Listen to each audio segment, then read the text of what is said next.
Opération pédagogie pour ces agents de l'État. Dans un petit document qui récapitule l'ensemble des aides pour retenir la simplicité des dispositifs. Face à la flambée des prix de l'énergie, ils viennent présenter les aides auxquelles les entreprises ont droit.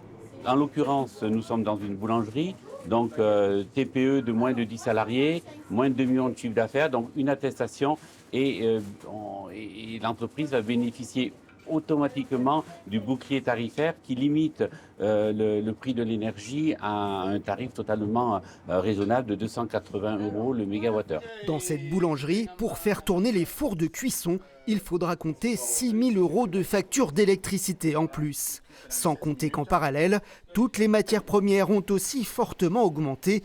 Farine, sucre, beurre et même chocolat.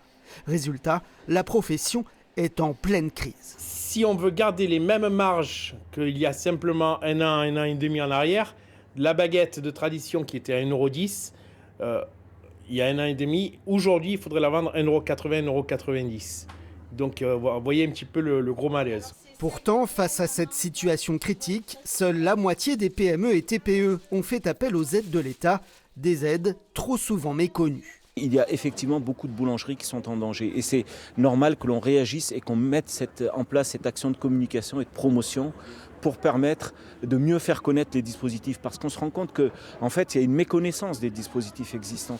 La direction des finances publiques du Var a mis en place 2 conseillers joignables à tout moment pour permettre aux entreprises de sortir au plus vite de cette crise énergétique.